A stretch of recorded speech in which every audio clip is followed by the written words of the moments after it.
Assalamualaikum warahmatullahi wabarakatuh. Waalaikumsalam warahmatullahi wabarakatuh. Alhamdulillahirrahmanirrahim. Wassalatu wassalamu ala asrafil anbiya wal mursalin wa ala alihi wasallim. Yang terhormat Abi Hanif dan Umida selaku pengasuh pondok pesantren Super Kamil Al-Arifah Hidayah dan keluarga saya cintai, kedua orang tua saya sayangi, dan teman-teman saya banggakan. Semoga kita senantiasa di bawah perlindungan Allah Subhanahu wa taala. Amin ya rabbal alamin. Langsung saja pada malam hari ini saya akan mempresentasikan tentang peta imajinasi saya, yaitu tentang mata pelajaran SKI tentang matbab dinasti Bani Umayyah. Jadi di sini kita akan membahas tentang asal usulnya dinasti Bani Umayyah. Yang pertama adalah keturunan Umayyah bin Abu Syams. Jadi keturunan jadi dinasti Bani Umayyah ini adalah keturunan dari Umayyah bin Abu Syams, dari orang dari suku Quraisy. Jadi dia itu masih ada hubungan dari satu kakek dari kaum Hashim, dari kaum Nabi Muhammad, yang bernama kakeknya itu adalah Abdul Manaf bin Qusay bin Kilab bin Murrah. Jadi mereka itu selalu bersaing dalam penghormatan, prestise, dan kekuasaan. Jadi Bani Umayyah ini dulunya sama Bani-nya Nabi Muhammad, Bani Hashim, yaitu kayak tidak akrab gitu dulunya. Terus kenapa sih mereka itu tidak akrab? Gara-gara mereka itu merasa kekuasaan dan perekonomian mereka itu merasa terancam, dan dikarenakan itulah mereka itu tidak mau mengikuti dakwah Nabi Muhammad SAW. Terus di sini ada juga perlawanan yang berakhirnya dinasti Umayyah, maksudnya itu berakhir perlawanannya melawan Nabi Bani Hashim itu dikarenakan ketika Nabi Muhammad itu berpergian bersama kaumnya itu memasuki kota Mekah. Lanjut di sini ada, terus setelah itu mereka itu kayak merasa lemah kan, Bani Umayyahnya tuh langsung mereka itu masuk dalam Islam. Jadi di sini sikap Bani Umayyah dalam masuk Islam. Yang pertama, dia itu melampaukan loyalitasnya dan dedikasi yang tinggi, seperti dia itu memperhatikan dalam Islam itu gini. Jadi dia itu kayak ikut berpartisipasi. Jumlah ya. Terus di sini dia tuh mengimbangi keterlambatannya dikarenakan dia tuh terlambat masuk di Islam. Jadi seperti kalau kita terlambat masuk pelajaran, mesti nanti kita pas ujian langsung ngebut belajar. Nah kayak gitu sama kayak orang Bani Umayyah ini.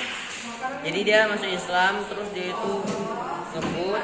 Nah terus di salah satu orang sana Bani Umayyah ini ada namanya Muawiyah bin Abi Sufyan. Jadi mereka ini sudah diberikan tugas kepercayaan oleh Nabi Muhammad berupa menulis wahyu.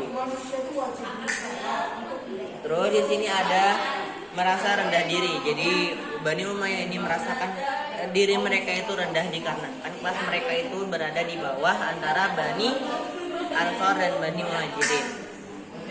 Terus di sini, dan mereka itu selalu berpartisipasi dalam mengikuti perang melawan Bizantium.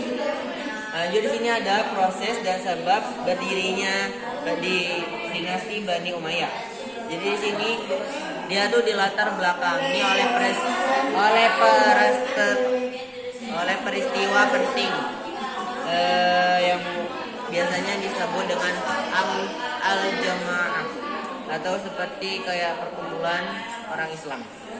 Jadi itu diselenggarakan pada tahun 41 Hijriah atau 661 Masehi. Terus di sini ada pergantiannya khalifah.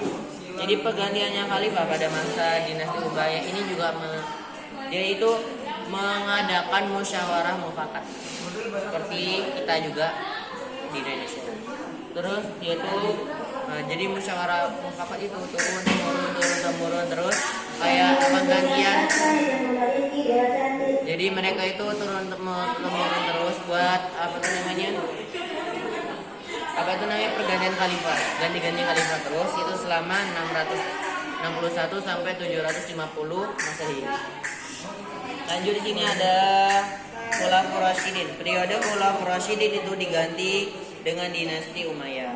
Jadi kan biasanya dinasti sebelumnya itu kan Khulafaur Rasyidin, tetapi sekarang kalau dinasti Umayyah itu diganti dengan namanya ya gitu. Diganti dengan Umayyah.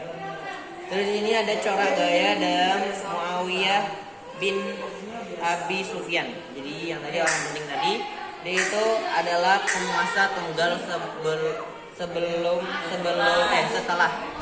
penguasa tunggal setelah kematian Hasan, cucunya Rasulullah. Terus dia itu memindahkan juga ibu kota namanya Kufah yang berada di Madinah itu ke Damaskus. Dia juga orang yang sudah memindahkan ibu kota. Terus di sini ada 3 kunci berpengaruh atau 3 orang yang berpengaruh. Yang pertama ada Ammar bin As, yang kedua ada Murrah bin Subah. Yang ketiga ada Diyah bin Abihi. Lanjut di sini yang terakhir ada keberhasilan dia dalam merombak pemerintahan.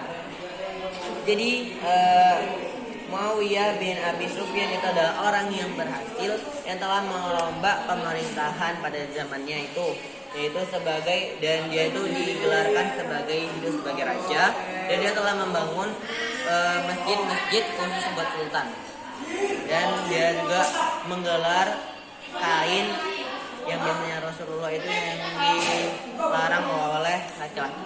Mungkin cukup sekian, ada yang tanyakan? Tidak. Oke, cukup sekian presentasi pada malam hari ini. Apabila kurang lengkap ceritanya, tulis di komentar, oke? Ya. Kurang lebih, maaf. Assalamualaikum warahmatullahi wabarakatuh.